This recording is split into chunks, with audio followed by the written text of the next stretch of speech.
Oh, drat these computers. They're so naughty and so complex. I could pinch them.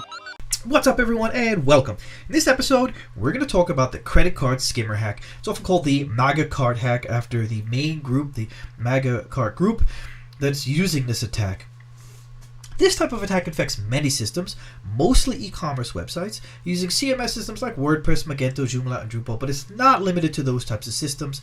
It's any essential e-commerce platform that's vulnerable, where they can execute specific code, whether PHP or JavaScript. Companies including Claire's, Tupperware, Smith & Wesson, Macy's, British Airways, and many others were attacked in this exact manner. This kind of hack has been around for years, but has evolved from being used to install things like rootkits and server control and spammy pages and potentially malware distribution, all the way up to now credit card skimmers. And that's what we want to talk about today. Before we get into the details, I want to show you the agenda. I'm going to give you a definition of what is credit card skimming so that we all are on the same page when it comes to the nitty-gritty details. And in order to build a good defense, we must ultimately or intimately know our enemy. We're then going to go on to the anatomy of the hack. How does it work? If we know the pieces and how they work, we can evaluate where we are vulnerable and fix them. We want to learn from the fallen, who has been attacked. We're going to review some notable companies affected, what their response was, and see if we can determine what their weakness was, and evaluate its place within our own organization. Then what can we do? Steps to improve. We're going to look at how we can implement measures to either fix for good or continuously scan systems to ensure it doesn't happen again. So what is it? How does it work? What is the credit card scammer exploit or hack? The credit card skimmer hack is a process of infecting a website, usually an e-commerce website, and then stealing credit card details as customers enter them in during their checkout. This hack is being actively used on numerous systems like WordPress with WooCommerce and Magento and others. This kind of attack requires a compromised website or web server. Through the use of a vulnerable server setup or vulnerable system like a bug in a WordPress plugin or Joomla or Magento or Drupal, etc., the attacker gains access to the rights and permissions for uploading a new or modifying an existing script. So all the versions pulled down and integrated the entire skimmer code directly into a script on the servers to appear on shopping cart pages where they would pass then the customer's entered data back to a command control server. The newest versions use a small function, sometimes 20 lines or so of code, and it integrates a Favicon into a page from an external source. So it basically injects a link to an external Favicon. Once that's loaded, inside the Favicon is the actual malicious code in the metadata, which is then executed using that 20 or so lines of code. So if you talk about the infiltration of your system, the vulnerability, how they initially get in there and are able to upload the code, most of you have seen this slide in some of my other presentations. It repeats itself over and over and over again. Depending on what system you have, if you have a Windows-based system and you use a remote desktop to control it, that is a potential vulnerability, how they could gain access to the system. The same thing with a Linux-based system. If it's an insecure SSH connection, without PEM files or advanced security for users, then they can gain access there. If you have an FTP server for uploading images or files or whatever, that is a point of attack because it's not an SFTP, it's not encrypted. Even an SFTP server could potentially become vulnerable depending on how, like, let's say you have a GitHub and you leave keys and tokens and authentication and upload and all of that happy stuff. If your commerce site or your website actually has a file upload function, customers can create their account, they can upload their own Favicon or their own avatar. That could potentially be exploited to upload a malicious file. The web server in general, the server in general, Apache, Nginx, IIS, that might have a vulnerability allowing them to access it if it's not up to date. There are other backdoors, other types of software that may be on your system. If you're using like Solar for search and it's not set up properly, then that could be a vulnerability. So there are other softwares that may also be installed on the server that could potentially give them access. So once they're in and they drop their script, there are currently two different ways that they're doing it. There is the older pure script version, which I'm going to show you now, and then there's the Favicon version. Within the pure script version, I'm going to use two examples. The one from Macy's that you see right here, the screenshot. The attacker alters an existing script. For example, in the Macy's hack, it was client-side errorlog.js. There they included an obfuscated Magecart script. When a customer submitted their payment information, like on the checkout page, this script would launch and send the submitted information to a command and control server. At that point, this domain barn-x.com with an API was still online. So this script is called only on the checkout page when they're entering in their credit card information. I think when it pressed on the submit button, it triggered it.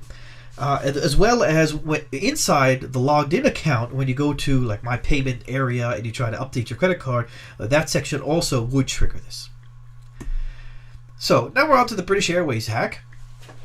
It was slightly different, but still the same. It was still a JavaScript implemented here all the way at the bottom.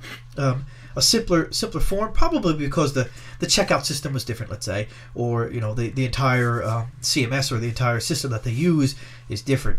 But here, it wasn't the same file, probably most likely because the file at Macy's, that error log, was specific to the Macy's website. But here on the British Airways site, they attacked and altered a standard, the modernizer shim file, the min.js file here, and they tacked it on at the end. Right, so you see here, window onload function, jQuery. They're looking for the submit button, so they're attaching themselves to the submit button, which would be submitting the order. They're binding it to the mouse up and touch end, and you can see that they're grabbing the payment form. They're serializing it, and then they're getting the person paying, which is the customer's information, first name, last name, etc., and adding that into their serialization, and then they're posting it through Airways.com here down here. So now the Favicon version is this newer iteration. In order to understand the Favicon version, we first need to understand, if you don't already, but you first need to understand some information about images. So image files are not just made up of that colorful deliciousness, that our graphics designers put for the eyes and suck the user in and make them buy and all this. That's not everything that's in an image. Inside an image, in the actual bits and bytes, lives other information, including what's called Exif data or metadata. Depending on the file type, video versus JPEG versus an icon and PDF, etc., you could have various metadata. There's like the author, there's the genre for a video, geolocation, like where a video or an image was actually taken based on your camera or your phone, stores that information inside the image. You can have a copyright or image dimensions, 4,000 by 1,000 or whatever. A bunch of different variables. They're a long laundry list of variables that can have a value there in the metadata. So there are numerous programs like the Exif tool that almost everybody uses that can be used to legitimately and illegitimately edit many of these variable values. The image-based hack that we're talking about here works by changing legitimate Exif variable values and injecting malicious code as the value. And it can range from executing code on local systems, like calling PHPs or checking with who the user ID is or whatever, to creating backdoors for accessing and controlling the server, all the way to skimming credit card information on e-commerce shops, again to WordPress, WooCommerce, etc. So I have four screenshots here. The first one is to try to help some people who may not be able to make the connection see, well, as a human, when and where would I see metadata, right? Because you're not seeing it in the image. In the image is this wonderful colors and, people smiling and handshakes and, people enjoying a product or whatever. So you don't see the metadata there. But if you're on, let's say, a Mac, and you see an image, you have an image. When you click on the image, not to open it, but not a double click, but a single click, you would see on the right-hand panel, you'd see a preview. Underneath that preview, you would see what I have here to the left on the screen, the first column here, and it shows the created date, the modified date, content created, resolution, the dimension, color space, color profile, context, content creator. It was in Adobe Illustrator, that particular image. CC 23.1 for Windows, right? So you see, this information is hidden inside of the image. So there's a variable, let's say it's called created date, right? And then that variable has a value assigned to it, which would be, in this particular image, Saturday the 13th. But you're not seeing that in the image, it's embedded within the image.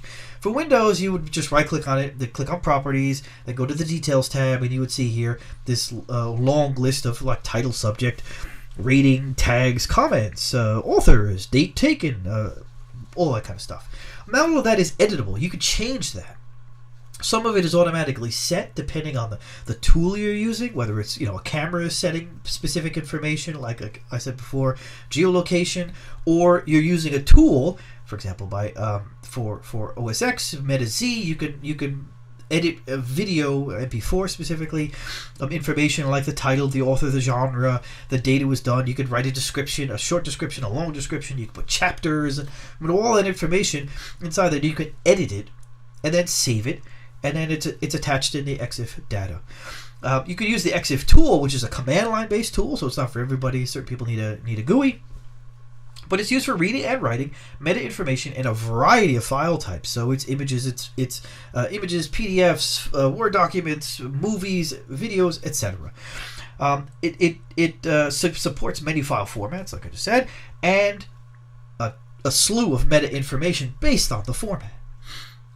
So here is an example of a favicon that is in a Exif tool reader or Exif data reader, and what you see here is you see copyright, but instead of saying like Google.com or YouTube, it has a function in here. It's the evaluation of a function, a JavaScript function.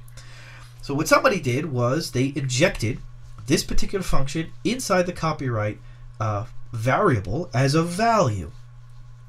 Now, in and of itself, this code is not executed. You need something to trigger that, to call it, to know where it is, and then call it. And that's where we get back to those sort of 22 lines worth of code I mentioned earlier.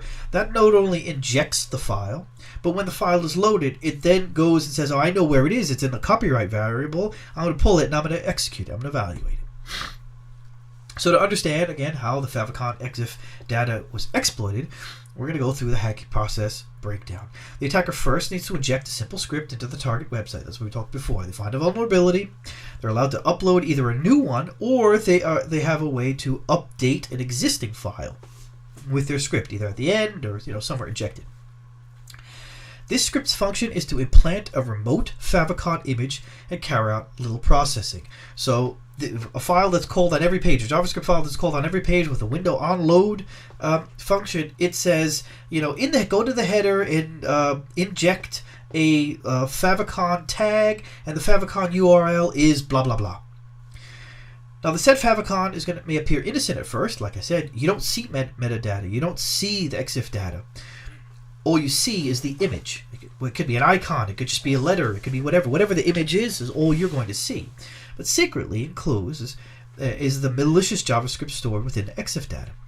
So, as we saw before, the copyright here, if you can see my mouse or follow my mouse, and then the value for that copyright is this entire evaluation string. So as soon as the Favicon is loaded on the site, the earlier injection script, that 22 or so lines of code, however many it is, would now load the embedded skimmer scripts in the Favicon image. So you see here, this function is now calling, going through here. It's taking the Favicon image, and it is asking for the copyright value. So once the script gets loaded, once the script is loaded, this skimmer script code is loaded, the attacker is then going to start receiving any credit card information submitted in the payment process for the person who's on that page right there. So now let's go through some known cases and talk about them. We've already pretty much gone through two of them, but we're going to go a little deeper into those. Before we do that, I want to make sure that you guys realize that the Favicon, it's not the only way to deliver these kinds of hacks. As I mentioned before, there are essentially two. There's pure JavaScript directly into the site itself, and then there's sneakier ways of injecting a small little piece of JavaScript and then calling that hack to get around the security that certain companies have come up with to locate the old way. They've improved it, to the new way. So now the security companies need to come up with methods of finding and eliminating that from the Exif files themselves. So again, it's pretty complex and it's relatively new. What should also be noted is that JavaScript is not the only method of the attack. Other languages can be used, whether it's PHP, whether it's Python, whether it's Perl. Depends on what the server that's hosting this website actually can run. So, our first case is Claire's. Now, Claire's is a very popular US-based jewelry and accessory store, tailors generally to teens. So they've got over 2,000 locations in North America and Europe, 6,794, kind of strange number, it's not even, or it's not, like 7,000 or whatever. And they have 6,794 concession locations and 546 franchised stores in other regions. Pretty big company. So a day after Claire shut down all of their brick and mortars worldwide due to the COVID-19 pandemic, so this is in 2020, early 2020, or roughly around March, I guess, threat actors created a domain, clairs-assets.com. So that somebody created a domain, or somebody registered a domain, clairs-assets.com, and it wasn't Claire's, but it has the domain, it has the name of the company in it. So what's important here is, if you were to be running a scanner and saying, give me all of the domains or all of the URLs in my site that do not have Claire's in it, this would not be caught. That's partially why the domain name is key, to be close or include the domain name, because a lot of searching scripts that people build are saying, okay, if it's coming from my domain, then it's probably okay, or if it's contacting my domain, it's probably okay, but if it's coming from or contacting somebody else's domain that I'm not aware of, I want a list of them so that I can say, okay, who is it? Now, according to SANSEC, the research team, this domain lay dormant until April 25th. When a malicious script was added to the Clairs.com website. So Clairs.com got infected. It had a vulnerability. Somebody uploaded a script to Clairs.com, as well as the subsidiary Icing.com. Now, this script, this malware, was added to the otherwise legitimate app.min.js file on the Clairs and the Icing.com websites. This file is hosted on Salesforce servers, so they're saying that there's no supply chain hack involved. I can't verify that. And then the attackers have actually gained write access to the server running the store. So this is a major vulnerability in the server itself, because the hackers were able to infiltrate and gain access and control the server itself. Now, this malicious script waits for a customer to check out, so it doesn't launch if you're on the home page, or if you're on a product page, or if you add it to your cart. It only launches, it's only triggered when the customer is checking out. Then it attempts to steal their payment information by sending it as arguments to a URL, clairs-assets.com. So they registered this domain with clairs.com in it, and then they now are passing information to the clairs.com and most likely siphoning it out from clairs-assets.com, domain as soon as it comes in. So now let's go on to Macy's. We saw the Macy's code earlier on, but key here is Macy's, within 8 days, lost 150,000 cards, or had 150,000 cards essentially siphoned. So on October 15th, 2019, Macy's was alerted to a suspicious connection between Macy's.com and another website. Their security teams immediately began an investigation, and then they go on to state, based on our investigation, we believe that on October 7th, so again, 7th to the 15th is 8 days, and they lost 150,000 cards. An unauthorized third party added unauthorized computer code to 2 pages on Macy's. This gets back to wherever you're dealing with a credit card is where they're trying to inject it. The unauthorized code was highly specific and only allowed the third party to capture information submitted by customers on the following 2 Macy's pages. The checkout page, if credit card data was added by customers on the following, entered by, read the wrong line there. If credit card data was entered and placed, then the place order button was hit. And then the second page is the wallet page, which is you access your My Account when you want to deal with your credit cards. So the team successfully removed the unauthorized code on October 15th. So again, from October 7th to October 15th, the skimmers got roughly 150,000 cards, is what they're saying. Or 150,000 customers worth of information. I don't know if there's duplicates in there or not. I haven't found no information about that. But what they did get in terms of information is first name, last name, address, phone number, email address, then payment card number, payment card security code, and payment card month and year of expiration. So everything you need to then go on and use that card wherever you want. So when the attackers compromised the Macy's website, they altered, as I mentioned before, this client-side error log.js script to include the obfuscated Magecart script. So then, all of this you've heard before, but I'm going to say it again. When the customer submitted the payment information, this script would launch and send the submitted information to a command and control server at that domain bar-x.com. Next up, we have the British Airways. We've seen the hack, but there is some important information here to recap. First, 380,000 credit cards were taken. Now, I grabbed this information from riskiq.com. They're the ones who did the initial analysis. In the case of the British Airways breach, there were no hits on any blacklist incidents or suspects because the Magecart actors customized their skimmer in this case. So they evolved. They probably had like a slump in infections because the security companies came out with a fix, or at least a scan that could help companies not, with Magento and Joomla, WordPress, and whatever, fix those issues. So they modified it. And they modified it in that the change was at the bottom of the script. A technique often seen when attackers modify JavaScript so that they don't break the functionality. The small script tag at the bottom immediately raised suspicions there. So in essence, the script it's very simple, very effective, and the breakdown goes like this. Once every element on the page finishes loading, it's going to bind to the mouse up and touch end events on a button, known as the submit button. That's the name of it. With the following callback code. It's going to serialize data from the payment form to a dictionary. It's going to serialize the item on the page with the ID person paying, which is first name, last name, etc. Add that into the same dictionary. Then it's going to make a text string out of this serialized data and send it in the form of JSON to a server. The server was the Airways.com that I pointed out in the first time you saw this screenshot. So again, it's added to the bottom. It's added to a well-known script modernizer. And here's some more information to help us see how we can potentially get ahead of this. So the server, the last modified header, which came through, it indicated the last time that it indicates the last time a piece of static content has been modified. If you see the clean version here was last modified in 2012, whereas the updated version was updated in August 2018.